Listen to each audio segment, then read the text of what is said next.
বন্ধুরা, আশা করি ভালো আছো। আমরা আগের দুটো ভিডিওতে চতুর্ভুজের সমান ক্ষেত্রফল বিশিষ্ট ত্রিভুজ অঙ্কন করেছি। আমরা বিভিন্ন রকম চতুর্ভুজ নিয়ে আলোচনা করেছি। আজকের ভিডিওতে আমরা পঞ্চভুজ নিয়ে আলোচনা করব। পঞ্চভুজের সমান ক্ষেত্রফল বিশিষ্ট ত্রিভুজ কি করে অঙ্কন করতে হয় সেটা আমরা প্রথমে শিখবো। এটা কিন্তু ভীষণ ইম্পর্টেন্ট, পরীক্ষায় প্রচুর আসে। পঞ্চভুজ কি করে অঙ্কন করতে হয় সে আমরা জানি। পঞ্চভুজ বিভিন্ন রকম ভাবে ক্রাইটেরিয়া দেওয়া থাকলে পঞ্চভুজ অঙ্কন করা যায়। আমাদের পঞ্চভুজ কি করে অঙ্কন করতে হয় সেটা আমাদের বিষয় নয়। পঞ্চভুজের সমান ক্ষেত্রফল বিশিষ্ট ত্রিভুজ কি করে অঙ্কন করতে হয় সেটা আমাদের বিচার্য। তো আমরা সেটা প্রথমে বুঝিয়েছি, তার প্রমাণ বুঝিয়েছি এবং সেই সংক্রান্ত বেশ কিছু অঙ্ক করেছি। সেখানে সুষম পঞ্চভুজ এসছে, বিভিন্ন আরো অনেক কিছু এসছে। পঞ্চভুজের সমান ক্ষেত্রফল বিশিষ্ট ত্রিভুজ, আবার অন্যরকম ত্রিভুজ, আবার পঞ্চভুজের সমান ক্ষেত্রফল বিশিষ্ট সামান্তরিক, এসব বিভিন্ন জিনিস নিয়ে আলোচনা করেছি। ভালো করে দেখতে থাকো, প্র্যাকটিস করো, আশা করি তোমাদের ভালো লাগবে। বন্ধুরা, আজকে আমাদের প্রথম প্রশ্ন হচ্ছে, খুব ইম্পর্টেন্ট, আমাদের পরীক্ষা এটা খুবই দেয়। একটি পঞ্চভুজ অঙ্কন করো, এর সমান ক্ষেত্রফল বিশিষ্ট একটি ত্রিভুজ অঙ্কন করো। তো পঞ্চভুজ আঁকার জন্য এক্ষেত্রে কিন্তু কোনো রকম কিছু নির্দেশ দেয়নি, যে কোনো পঞ্চভুজ নিয়ে আমরা কাজ করব। কিভাবে করতে হয়, প্রথমে একটা পঞ্চভুজ আমরা এখান থেকে এঁকে নেব। যে কোনো পঞ্চভুজ আমরা এঁকে নেব। আমরা প্রথমে ঠিক খাতার মাঝামাঝি জায়গায় আমাদের একটা পছন্দ মতো পঞ্চভুজ আমরা এঁকে নিচ্ছি। ঠিক আছে,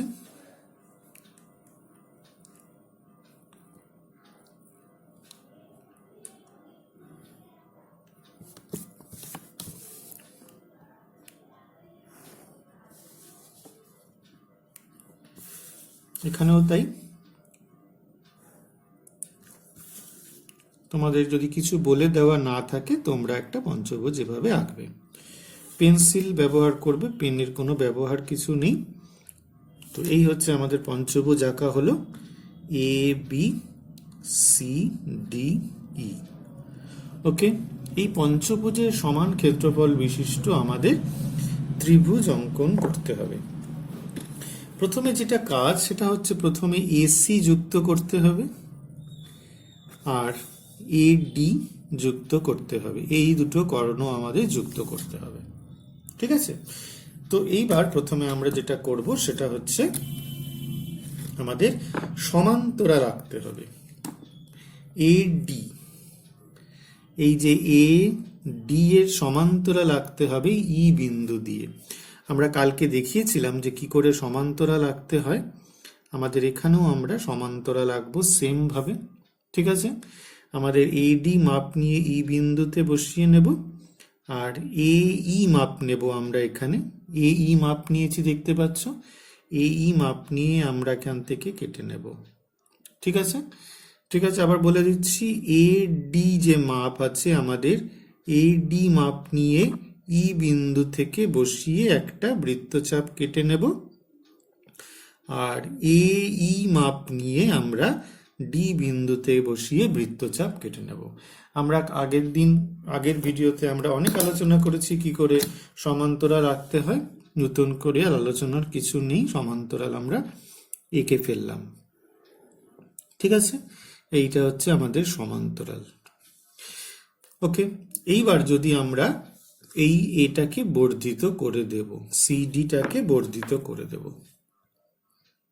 সিডিটাকে বর্ধিত করে দিলাম আমরা। এইবার আমরা এই যে বর্ধিত হয়ে গেল, এটাকে আমরা পি বিন্দু দিয়ে দিচ্ছি নাম। এবার এ পি আমরা যুক্ত করে দিলাম। এইটা হয়ে গেল প্রথম কাজ। তাহলে কি বোঝা হলো, প্রথমে আমরা সমান্তরাল আঁকলাম, এই সমান্তরাল অঙ্কন করলাম, এডি এর সমান্তরাল অঙ্কন করলাম আমরা ই বিন্দু দিয়ে। এটা হচ্ছে আমরা যদি নাম দিয়ে দিই এম এন, কোনো প্রয়োজন নেই নাম দেওয়ার, তাও দিলাম। এবার সিডিটাকে বর্ধিত করা হলো, যা এম এন, এই সরল রেখাটাকে আমাদের পি বিন্দুতে ছেদ করেছে, এপি যুক্ত করে দেওয়া হলো। আমাদের বাঁ দিকে সেম কাজ করতে হবে। সেম কাজ মানে আমরা ডান দিকে এডি সমান্তরাল এঁকেছিলাম, এবার বাঁদিকে এসি এর সমান্তরাল আঁকবো, কোথায় বসিয়ে? বি বিন্দুতে কাটা বসিয়ে। তাহলে এখান থেকে বৃত্তচাপটা কেটে নিয়েছি, এসি মাপ নিয়ে বি বিন্দুতে বসিয়ে বৃত্তচাপ কেটেছি, আর এ বি মাপ নিয়ে সি বিন্দু থেকে বসিয়ে বৃত্তচাপ কেটেছি। এইবার এটা আমাদের সমান্তরাল লাইন তৈরি হয়ে গেল। এটা যুক্ত করে দিলাম, আমরা বাড়িয়ে দিলাম, ঠিক আছে? যুক্ত করে বাড়িয়ে দিয়ে এম এন এখানে নাম দিতে পারি ইউভি, ইউভি সমান্তরাল আমরা আঁকা হয়ে গেল আমাদের, ঠিক আছে? তো এইবার কি করতে হবে? আগের প্রসেস একই রকম ভাবে আমাদের এটাকে বর্ধিত করে দিতে হবে। এই দিকে বর্ধিত করে দিলে এখানে এটাকে কিউ বিন্দুতে ছেদ করেছে। এইবার আমাদের এর সাথে কিউ যুক্ত করে দিতে হবে, ঠিক আছে? আমরা কি এঁকেছি? এই দিকে আমরা সমান্তরাল এঁকেছি, এইটা আমাদের সমান্তরাল। আর বি বিন্দু দিয়ে এসি সমান্তরাল এঁকেছি ইউভি সরল রেখা। আর আমরা এখানে এঁকেছি যে এটাকে বর্ধিত করে দিয়েছি, বর্ধিত এই যে সমান্তরাল সরলরেখাকে এটাকে বর্ধিত করে দিয়েছি, ডিসি কে কিউ বিন্দুতে ছেদ করেছে, তাহলে এ কিউ পি এইটা আমাদের তৈরি হয়ে গেছে একটা ত্রিভুজ। এ কিউ পি একটা ত্রিভুজ তৈরি হয়েছে। এই ত্রিভুজটাই হচ্ছে এই পঞ্চভুজের সমান ক্ষেত্রফল বিশিষ্ট। কোন ত্রিভুজ? এ কিউ পি যে ত্রিভুজটা তৈরি হয়েছে সেটাই হচ্ছে আমাদের এই পঞ্চভুজের সমান ক্ষেত্রফল বিশিষ্ট ত্রিভুজ। তাহলে আমাদের চিত্র পরিচিতি এখানে লিখতে হবে। তাহলে কি লিখলাম? চিত্র পরিচিতি। A B C D E পঞ্চভুজ অঙ্কন করা হলো। তোমরা কিন্তু এই ছবির মাঝখানে কোনো কিছু লিখবে না, তলায় লিখবে এর সমান ক্ষেত্রফল বিশিষ্ট, এর সমান ক্ষেত্রফল বিশিষ্ট ত্রিভুজ এ কিউ পি অঙ্কন করা হলো। এবার স্বভাবতই তোমাদের মনে প্রশ্ন আসবে কেন, ঠিক আছে? তাহলে আমরা এটা একটা ছোট করে একটা প্রমাণ আমরা দেখে নিই। দেখো এখানে এডি আর এম এন এই সমান্তরাল যুগল, ভালো করে বুঝি আমরা, এডি আর এম এন এই সমান্তরাল লাইন। এই সমান্তরাল যুগলের মধ্যে এইডি আর ত্রিভুজ এপিডি অবস্থিত। তাহলে ত্রিভুজ এইডি আর ত্রিভুজ এপিডি এর ক্ষেত্রফল সমান। আবার এইদিকে এসি আর ইউভি এই সমান্তরাল যুগলের মধ্যে ত্রিভুজ এবিসি আর এ কিউসি অবস্থিত, যাদের উভয়েরই ভূমি হচ্ছে এসি। এইদিকে এই যে দুটো ত্রিভুজেরই একই ভূমি ছিল হচ্ছে এডি, আর এইডি আর এপিডি অবস্থিত। এই দুটো ত্রিভুজের একই ভূমি এডি এবং এরা একই সমান্তরাল যুগলের মধ্যে অবস্থিত। তাহলে এইডি ত্রিভুজ আর এপিডি ত্রিভুজের ক্ষেত্রফল সমান। এদিকেও তাই, ত্রিভুজ এবিসি আর ত্রিভুজ হচ্ছে এ কিউসি, এরা কিন্তু আবার আমাদের এসি এবং ইউভি এই সমান্তরাল যুগলের মধ্যে অবস্থিত। তাহলে এবিসি ত্রিভুজের যা ক্ষেত্রফল এ কিউসি ত্রিভুজের একই ক্ষেত্রফল, ঠিক আছে? তাহলে আমরা যদি ছোট্ট করে একটা প্রমাণটা লিখি, ওই ডিটেলটা তোমাদের লিখতে হবে। আমাদের এখানে কি নেব? পঞ্চভুজ A B C D E, এটাকে আমরা ভাঙছি। প্রথমে কি নিচ্ছি? ত্রিভুজ এ বি সি প্লাস ত্রিভুজ এসিডি প্লাস ত্রিভুজ কত? A D. দেখো এই পঞ্চভুজটিকে তিনটে ত্রিভুজে ভাঙা হয়েছে, A B C, ACD, eighty. এবার এবিসি মানে আমরা কত বলেছিলাম? এ কিউসি।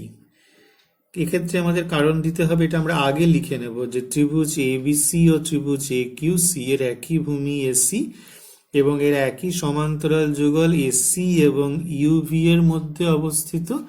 সুতরাং ত্রিভুজ এবিসি ও ত্রিভুজ এ কিউসি এর ক্ষেত্রফল সমান।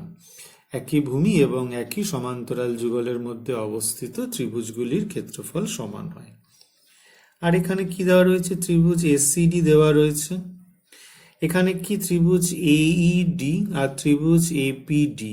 দেখো এইডির জায়গায় আমরা ত্রিভুজ কি লিখতে পারবো, এপিডি। কি লিখবো, ত্রিভুজ এইডি ত্রিভুজ এপিডি এর একই ভূমি এডি এবং এর একই সমান্তরাল যুগল এডি এবং এমএন এর মধ্যে অবস্থিত।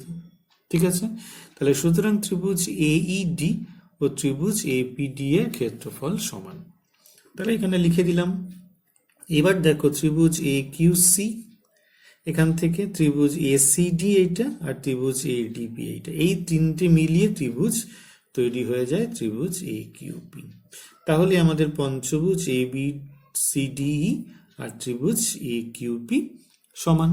তাই আমরা এই পদ্ধতি অবলম্বন করেছি একটি পঞ্চভুজের সমান ক্ষেত্রফল বিশিষ্ট ত্রিভুজ অঙ্কন করবার জন্য। ঠিক আছে, খুব ইম্পর্টেন্ট অঙ্ক, পরীক্ষায় কিন্তু প্রচুর দেয়, তোমরা আশা করি বুঝতে পেরেছো। বন্ধুরা, এখানে একটা প্রশ্ন দেওয়া হয়েছে, একটি সুষম পঞ্চভুজ অঙ্কন করো যার প্রতিটি বাহুর দৈর্ঘ্য 4 সেন্টিমিটার, এর সমান ক্ষেত্রফল বিশিষ্ট একটি ত্রিভুজ অঙ্কন করো।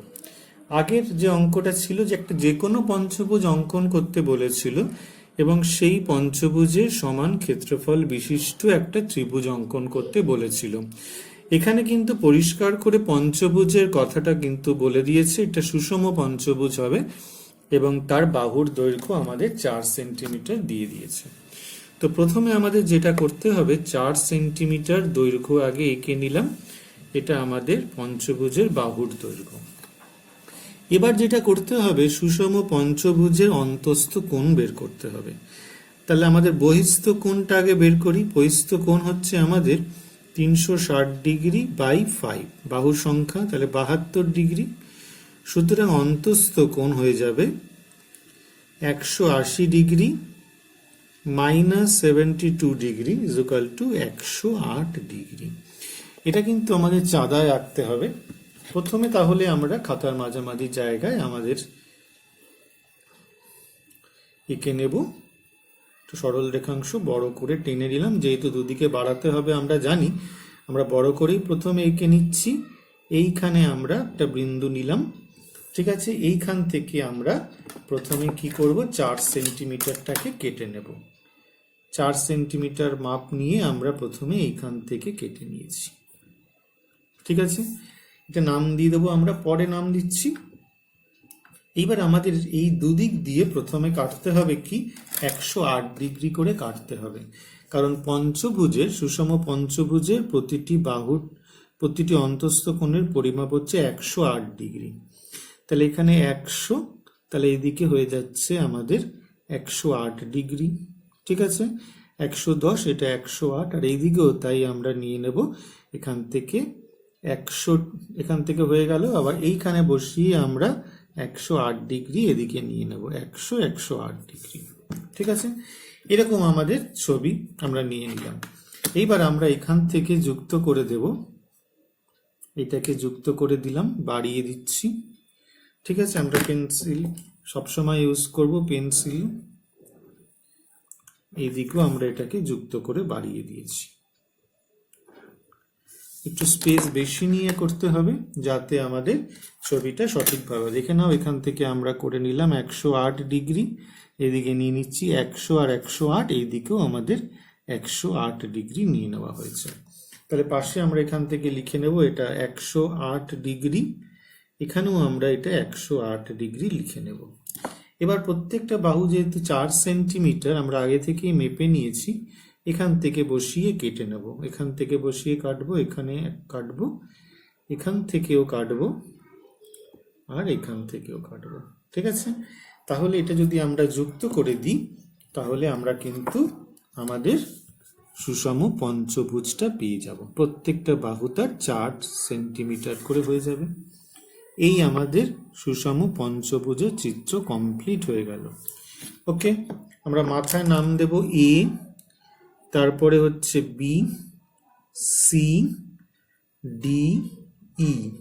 ঠিক আছে, এর প্রত্যেকটা কোণ কিন্তু 108 ডিগ্রি করে আমাদের হবে, সেটা আমরা এখান থেকে লিখে নিচ্ছি। 108 ডিগ্রি, প্রত্যেকটা বাহু আমাদের 4 সেন্টিমিটার দৈর্ঘ্য হবে, সেটাও আমরা লিখে নেব। প্রত্যেকটা আমাদের যেমন যেমন প্রয়োজন পেন্সিল দিয়ে লিখে নেব। আমরা পরে লিখব, কিন্তু আমাদের লিখতে হবে, প্রথমে না লিখলে পরে লিখে নেবে। এবার আমাদের যেটা আগের ছবি যা ছিল এটা সেম, এখানে একটা ছবি, এখানে এই দুটো কর্ণ প্রথমে টেনে নিতে হবে, এই কর্ণের সমান্তরাল আঁকতে হবে। ঠিক আছে, এখান থেকে বসিয়ে এ ডি, এখানে বসিয়ে ই থেকে কেটে নিলাম। আর একই যেহেতু মাপ, এখান থেকে বসিয়েও আমরা এদিক থেকেও কেটে নিলাম, একই যেহেতু মাপ। আর এই ই মাপ নিতে হবে 4 সেন্টিমিটার। কোথা থেকে নেব? এখান থেকে কাটবো, আর এটা এখান থেকে কাটবো। ঠিক আছে, এটা যেহেতু ছেদ করলো না, আরেকবার আমরা একটু বড় করে মাপ নিয়ে নিলাম, নিয়ে এখান থেকে বসে এটাকে সুন্দর করে কেটে নিলাম। এবার এটা যুক্ত করে দেব। দুদিকে বাড়াতে পারো, নাও বাড়াতে পারো, সে সমান্তরাল লাইন তৈরি হয়ে যায়। এদিক থেকে এদিকটা সমান্তরাল লাইন সুন্দরভাবে তৈরি হয়েছে। আমরা নাম যেটা দিয়েছিলাম আগে সেটাও দিতে পারো এখানে।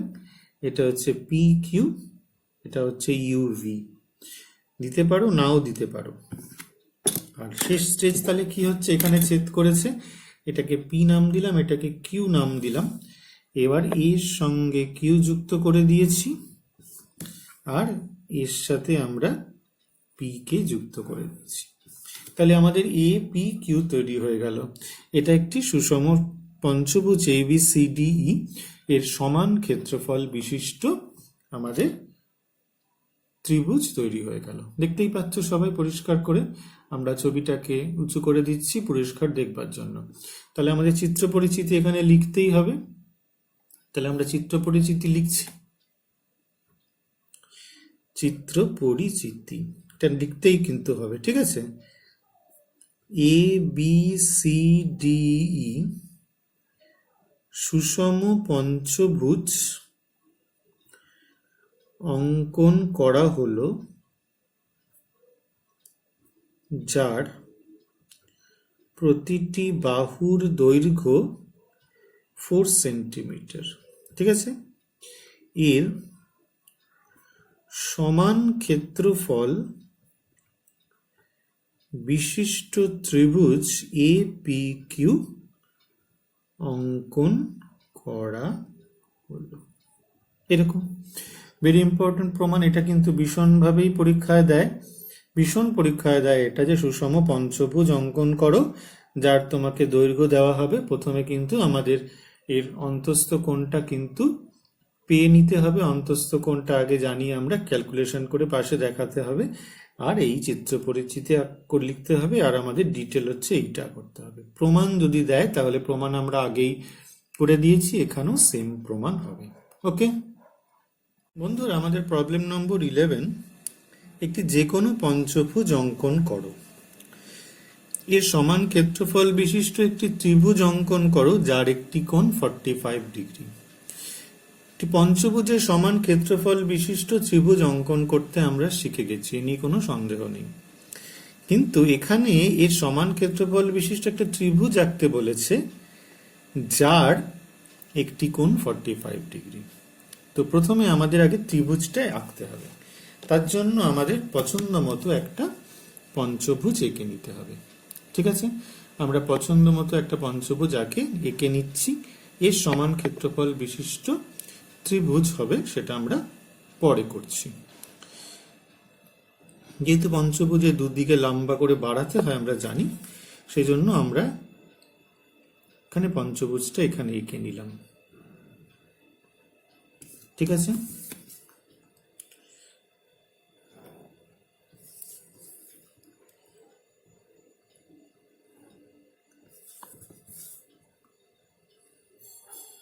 এই পঞ্চভুজ সম্বন্ধে তোমাকে কিছু বলা হয়নি, তুমি তোমার পছন্দ মতো পঞ্চভুজ আঁকবে। ABCD এটা তোমার পঞ্চভুজ আঁকা হয়ে গেল।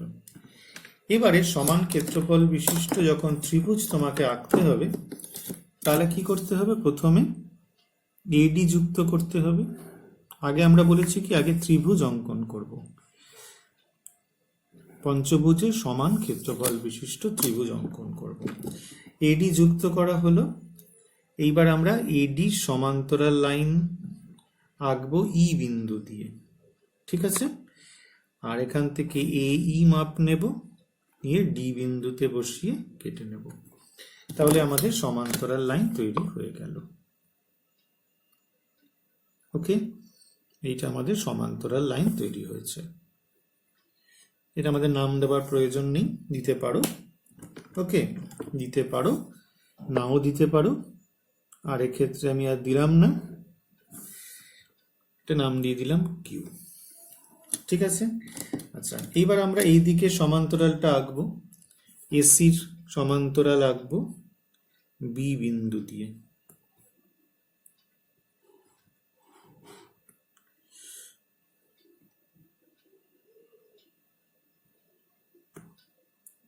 একই নিয়ম যা বারে বারে এঁকেছি, আগে দুটো ত্রিভুজে একই রকম আঁকা হয়েছে, এখানেও তাই এঁকেছি, কোনো আলাদা কিছু করা হয়নি, একইভাবেই সমান্তরাল আমাদের এখানে আঁকা হয়েছে। সবাই বুঝতে পারছো, দেখতে পাচ্ছ? এই সমান্তরাল আমরা এঁকেছি, ঠিক আছে। এইবার আমরা যেটা করছি সেটা হচ্ছে একই নিয়ম অনুযায়ী আমরা এটাকে পি নাম দিচ্ছি, এটাকে জুড়ে দিলাম। তাহলে আমাদের এ পি কিউ ত্রিভুজ হয়ে গেল। এ পি কিউ ত্রিভুজ হলো যেটা ত্রিভুজ পঞ্চভুজ A B C D E এর সমান ক্ষেত্রফল বিশিষ্ট। A B C D E এই পঞ্চভুজের সমান ক্ষেত্রফল বিশিষ্ট ত্রিভুজ হয়ে গেল এ পি কিউ। কিন্তু আমাদের সেটা চাইনি, আমাদের চেয়েছে এর সমান ক্ষেত্রফল বিশিষ্ট একটি ত্রিভুজ অঙ্কন করো। এই পঞ্চভুজের সমান ক্ষেত্রফল বিশিষ্ট একটি ত্রিভুজ অঙ্কন করো যার একটি কোণ 45 ডিগ্রি। তার মানে এই পঞ্চভুজের সমান এই ত্রিভুজ, আর এই ত্রিভুজের সমান যদি একটা ত্রিভুজ আঁকতে পারি যার একটা কোণ 45 ডিগ্রি, এই যে এপি কিউ ত্রিভুজ হলো এর সমান ক্ষেত্রফল বিশিষ্ট যদি আরেকটা ত্রিভুজ আঁকতে পারি যার একটা কোণ 45 ডিগ্রি, তাহলে সেটাই পঞ্চভুজের সমান ক্ষেত্রফল বিশিষ্ট হবে। তাহলে এই ত্রিভুজের সমান ক্ষেত্রফল বিশিষ্ট ত্রিভুজ কি করে আঁকা হয়? একই ভূমি এবং একই সমান্তরাল যুগলের মধ্যে হতে হবে। তাহলে যেই ত্রিভুজটা আমরা আঁকবো যার একটা কোণ 45 ডিগ্রি, তার একটা ভূমি পি কিউ হতেই হবে, সেটা পি কিউ আর তার সমান্তরাল যুগলের মধ্যে অবস্থিত হতে হবে। তাহলে আমরা যেটা কাজ করব সেটা পি কিউ এর সমান্তরাল আমরা আগে আঁকবো এ বিন্দু দিয়ে, এ বিন্দু দিয়ে পি কিউ এর সমান্তরাল আঁকবো। তাহলে এখান থেকে এপি যুক্ত করে দিলাম, করে দিয়ে আমরা এটা সমান্তরাল এঁকে ফেলছি। আমরা এটাকে সোজা বাড়িয়ে দেব, বাড়িয়ে দিয়ে এটাকে আমরা এক্স ওয়াই নাম দিয়ে দিতে পারি। এক্স ওয়াইটাই হচ্ছে যে সরল রেখাটা যেটা কিনা পি কিউ এর সমান্তরাল। এইবার এই সমান্তরাল যুগল হয়ে গেল আর ভূমি পি কিউ। এইবার এর মধ্যে একটা ত্রিভুজ আঁকতে হবে যার একটা কোণ হচ্ছে 45 ডিগ্রি।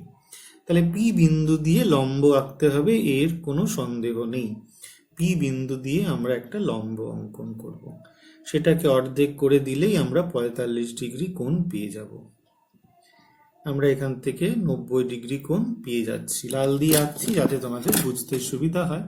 পরীক্ষার সময় অবশ্যই এসব কিছুই হবে না, তোমাদের আঁকতে হবে পেন্সিলের সাহায্যে, অঙ্কন চিহ্ন পরিষ্কার করে দিতে হবে, যা যা বিন্দু পাওয়া গেছে সেই বিন্দুগুলো দিতে হবে। এবার এটাকে আমরা যুক্ত করে দিচ্ছি, এইটাকে যুক্ত করে বাড়িয়ে দিলাম, এটা এখানে ছেদ করে গেল মনে করা যাক আর বিন্দুতে। এই কোণটা আমাদের 45 ডিগ্রি কোণ হয়ে গেল। তাহলে যদি আমরা এটা জুড়ে দিই,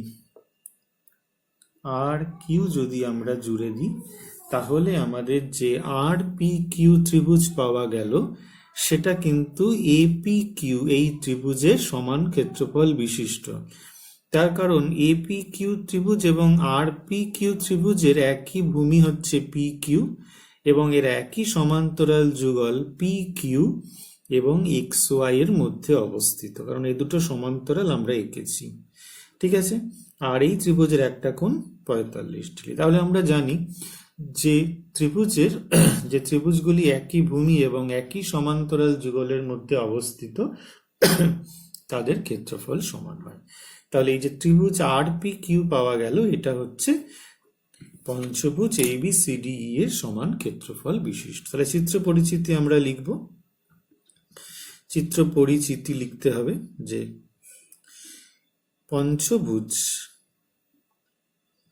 ABCDE অঙ্কন করা হলো, ঠিক আছে। এর সমান ক্ষেত্রফল বিশিষ্ট, এর সমান ক্ষেত্রফল বিশিষ্ট ত্রিভুজ RPQ অঙ্কন করা হলো, যার angle RPQ is equal to 45 degree. ঠিক আছে, এবার যদি তোমাদের প্রমাণ চায় তাহলে তোমরা ছোট করে প্রমাণ লিখতে পারো। ঠিক আছে, প্রমাণ লিখতে পারো। প্রথমে আমরা কি লিখব? পঞ্চভুজ ABCDE এর সমান ক্ষেত্রফল বিশিষ্ট ত্রিভুজ আমরা কোনটা জানি? APQ, এর ব্যাখ্যা তোমরা আগেই পেয়েছো। আর এর সমান ক্ষেত্রফল বিশিষ্ট ত্রিভুজ হচ্ছে RPQ। এবার এই জায়গাটা তোমাদের আগে কিন্তু ডিটেলে বলতে হবে ডিটেলে, যে ত্রিভুজ APQ এবং ত্রিভুজ RPQ এর একই ভূমি PQ এবং এরা একই সমান্তরাল যুগল XY এবং PQ এর মধ্যে অবস্থিত। তাহলে ত্রিভুজ APQ এবং ত্রিভুজ RPQ এর ক্ষেত্রফল সমান, কারণ আমরা জানি একই ভূমি এবং একই সমান্তরাল যুগলের মধ্যে অবস্থিত ত্রিভুজগুলির ক্ষেত্রফল সমান হয়। খুব ইম্পর্টেন্ট প্রমাণ এটা পরীক্ষায় প্রচুর দেয়। তোমরা আশা করি বুঝতে পেরেছো। প্র্যাকটিস করো। প্র্যাকটিস না করলে এই ধরনের ত্রিভুজ কিন্তু সঠিকভাবে নির্ণয় করা খুব অসুবিধা হবে। বন্ধুরা, আমাদের শেষ প্রশ্ন, কি পঞ্চভুজ অঙ্কন করো, এর সমান ক্ষেত্রফল বিশিষ্ট একটি সামান্তরিক অঙ্কন করো যার একটি কোণ 60 ডিগ্রি। তো প্রথমে আমরা এই পঞ্চভুজটা ABCDE এঁকে নিয়েছি, ঠিক আছে। এর সমান ক্ষেত্রফল বিশিষ্ট ত্রিভুজ APQ ও এঁকে নিয়েছি। তোমরা জানো কি করে আঁকতে হয়, আমরা আগের 3টে ছবিতে আমরা এঁকেছি বিভিন্ন রকম বিষয়। পঞ্চভুজের সমান ক্ষেত্রফল বিশিষ্ট ত্রিভুজ কি করে আঁকতে হয় তোমরা জানো। তো এখানে আমরা প্রথমে ABCDE একটা পঞ্চভুজ নিয়ে তার সমান ক্ষেত্রফল বিশিষ্ট ত্রিভুজ APQ এঁকে নিয়েছি। এবার আমাদের তো এই ত্রিভুজ চাইনি, পঞ্চভুজের সমান ক্ষেত্রফল বিশিষ্ট সামান্তরিক চেয়েছে।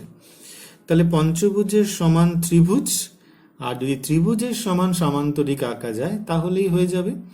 আর ত্রিভুজের ত্রিভুজের সমান ক্ষেত্রফল বিশিষ্ট সামান্তরিক কি করে আঁকতে হয় আমরা জানি। তো সেটাই আমরা করব এখন। এই ত্রিভুজের PQ হচ্ছে ভূমি। আমরা A বিন্দু দিয়ে ভূমির সমান্তরাল সরল রেখা টেনে নেব। ঠিক আছে, তোমরা আগের সম্পাদ্য এটা করেছো। আমরা এটা কি করলাম, প্রথমেই সমান্তরালটা টেনে নিলাম। ঠিক আছে, টেনে আমরা বর্ধিত করে দিয়েছি। এইটা আমাদের XY নাম দিয়ে দিচ্ছি। এই XYটা আমাদের কেমন? এটা হচ্ছে আমাদের PQ এর সমান্তরাল। PQ এর সমান্তরাল হচ্ছে XY। ঠিক আছে, PQ এর সমান্তরাল হচ্ছে আমাদের XY সরল রেখা। এরপরে কাজটা কি, আমাদের PQ এর মধ্যবিন্দু বের করতে হবে। আমরা জানি যে PQ এর মধ্যবিন্দু বের করতে হয় কিভাবে। এটা আমরা PQ এর মধ্যবিন্দু বের করছি। করলেই আমরা PQ এর মধ্যবিন্দু এখান থেকে পেয়ে যাচ্ছি। এটাকে আমরা নাম দিয়ে দিচ্ছি D বিন্দু। ঠিক আছে, D বিন্দু নাম দিলাম, পুরোটা টেনে নিতে পারো। আচ্ছা, D বিন্দু নাম দিলাম না, এখানে আমাদের D বিন্দু যেহেতু নাম দেওয়া রয়েছে আমরা F নাম দিয়ে দিচ্ছি। এইবার আমাদের এই যে F বিন্দুতে 60 ডিগ্রি কোণ আঁকতে হবে, কারণ তোমরা আগে জানো যে কি করে একটি ত্রিভুজের সমান ক্ষেত্রফল বিশিষ্ট সমান্তরিক অঙ্কন করতে হয়, তোমরা শিখেছো। তো আমরা এখান থেকে মধ্যবিন্দু যে নিলাম ত্রিভুজে, এখান থেকে 60 ডিগ্রি কোণ এখানে অঙ্কন করলাম। এটা 60 ডিগ্রি। এটা আমাদের কত দৈর্ঘ্য হলো, ধরা যাক সেটাকে আমাদের G।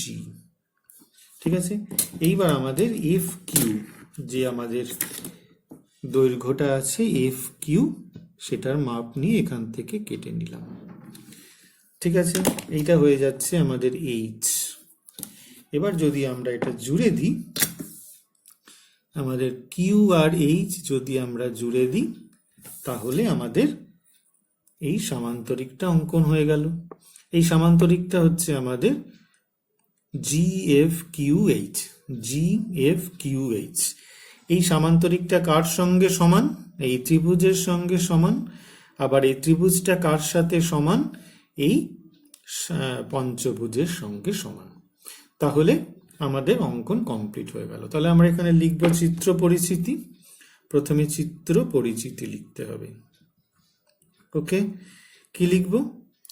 ABCDE পঞ্চভুজ অঙ্কন করা হলো। ঠিক আছে, এর সমান ক্ষেত্রফল বিশিষ্ট সামান্তরিক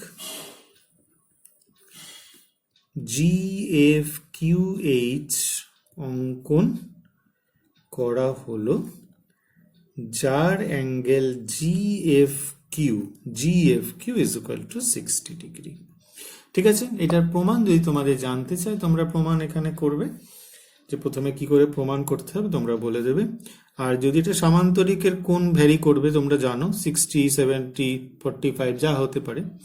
আর যদি আমাদের আয়তক্ষেত্র অঙ্কন করতে পারে তাহলে এটাকে সোজা বাড়িয়ে দিতে হবে, কারণ আয়তক্ষেত্রের কোণ 90 ডিগ্রি, তাহলে এদিক থেকে হেলিয়ে 60 ডিগ্রি আঁকার দরকার নেই, সোজা এটা বাড়িয়ে দেবো। এটা ছেদ করলে জি হবে, আর এখান থেকে FQ কেটে নিয়ে এখান থেকে জি পারবো, তাহলে এখান থেকে আমাদের আয়তক্ষেত্র অঙ্কন হয়ে যাবে। আমরা পঞ্চভুজ সংক্রান্ত বেশ কিছু প্রমাণ, বেশ কিছু অঙ্ক করলাম। আশা করি তোমাদের ভালো লেগেছে। প্র্যাকটিস করো, প্র্যাকটিস করলে এগুলো তোমাদের কাছে খুব সড়গড় হয়ে যাবে। ঠিক আছে, সবাই সুস্থ থাকো, ভালো থাকো।